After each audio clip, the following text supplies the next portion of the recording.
حضرت عائشہ صدیقہ رضی اللہ تعالیٰ عنہ فرماتی ہیں ایک عورت تھی اور اسے نبی پاک صلی اللہ تعالیٰ علیہ وسلم نے وہ کلمہ پڑھ کے مسلمان ہوئی، مدینہ طیبہ آ گئی تو حضور نے مسجد نبوی شریف میں اس کے لیے مکان، ایک سادہ سا کمرہ ساتھ مسجد کے بنوا دیا، وہیں رہنے لگی۔ اکثر وہ سیدہ طیبہ کے پاس آتی تو حضرت عائشہ صدیقہ رضی اللہ تعالیٰ عنہ فرماتی ہیں وہ بڑی باتیں سناتی اور آخر میں کہتی وہ ہار والا دن بھی بڑا عجیب دن تھا اور میرے رب کی قدرتوں کا دن تھا، وہ بھی بڑا عجیب دن تھا۔ سیدہ عائشہ صدیقہ رضی اللہ تعالیٰ عنہ ایک دن فرمانے لگی کہ تو ہار والے دن کا بڑا ذکر کرتی ہے، وہ کیا دن تھا؟ تو خاتون کہنے لگی اماں جی وہ دن تھا جب میرے رب پر بھروسہ اور مضبوط ہو گیا، جس دن میرا اپنے رب پر توکل اور بڑھا، میرے ایمان میں یقین میں اور پختگی آئی۔ کہنے لگی میں ایک گھر کی کنیز تھی، نوکرانی تھی، اس گھر میں ایک بچی تھی جس کے پاس سونے چاندی ہیرے جواہرات کا ہار تھا۔ اس زمانے میں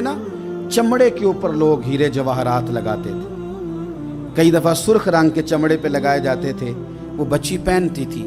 تو کہتی ہوں بچی کے اس نے اتار کے رکھا یا اس سے گرا وہ ہار تو چیل اسے اٹھا کے لے گئی گوشت سمجھ کے اور میرے سامنے اٹھا کے لے گئی۔ گھر والوں نے مجھ سے پوچھا، یہ بخاری میں موجود ہے، گھر والوں نے پوچھا مجھ سے کہ وہ ہار کہاں ہے تو میں نے کہا چیل اٹھا کے لے گئی۔ گھر میں کچھ چوری ہو جائے تو سب سے پہلا الزام کس پہ لگتا ہے؟ ملازمین پہ۔ کہتے انہوں نے مجھے بڑا مارا،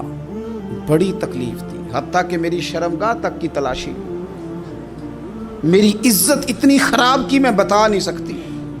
میں نے اپنی زندگی میں ایک واقعہ دیکھا،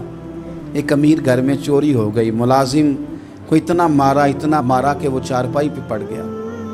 پولیس والوں سے اتنی مار پروائی گئی کہ وہ بیچارہ چارپائی پہ پڑ گیا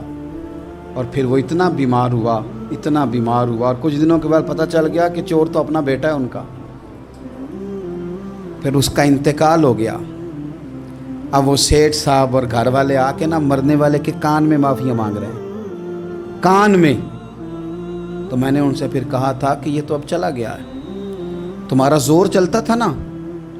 تو تم نے قانون خریدا اور تم نے اسے جتنا ہو سکا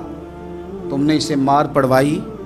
تمہارے پاس جو عدالتیں تھیں تم نے وہاں کارروائی کی، اب ایک عدالت قیامت کے دن لگے گی۔ یہ کمزور تھا نا، کچھ کر نہیں سکا۔ میرے نبی پاک صلی اللہ علیہ وسلم نے فرمایا سن لو،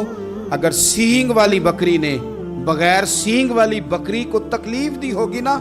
تو قیامت کے دن اسے بھی بدلہ دینا پڑے گا کہ تیرے پاس سینگ تھے اور تو نے اسے مارا تھا۔ وہ خاتون عرض کرتی ہے سیدہ عائشہ کی خدمت میں کہ مجھے بڑا مارا، مجھے تکلیف دی، میں کہہ رہی تھی کہ میرے سامنے چیل لے گئی ہے پر وہ نہیں مان رہے تھے، اماں جی انہوں نے مجھے بڑا مارا۔ حضرت عائشہ صدیقہ کہتی ہیں پھر کیا ہوا؟ کہنے لگی اماں جی جب کوئی میرا مددگار نہ رہا، مجھے تکلیف دے رہے تھے، رسوا کر رہے تھے، تو میں نے اپنے رب سے مدد چاہی، میرے رب کی طرف میں نے توجہ کی، میں نے کہا مالک اب تو ہی میرا مددگار ہے۔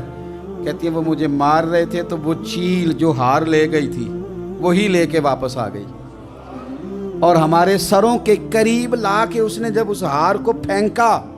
وہ مجھے چھوڑ کے سائیڈ پہ ہوئے، وہ میری بے گناہی جان گئے، لیکن آپ کو بتاؤں اس دن سے میرا اپنے رب پر یقین اور بڑھ گیا۔ مجھے سمجھ آ گئی کہ جب انسان پورا ٹوٹ جاتا ہے اور جب کوئی چاروں جانب اس کا مددگار نہیں ہوتا تو رب تو ہوتا ہے نا،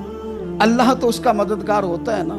وہ تو پھر اپنے اس بندے کی مدد کرتا ہے نا، پھر وہ تو توانائی دیتا ہے نا، وہ تنہا نہیں چھوڑتا، وہ تو آنسوؤں والوں کے آنسوؤں پہ بڑا کرم فرماتا ہے، وہ تو قسم پرسی میں آ جاتا ہے، اس کی رحمت بڑھ کے استقبال کر لیتی ہے۔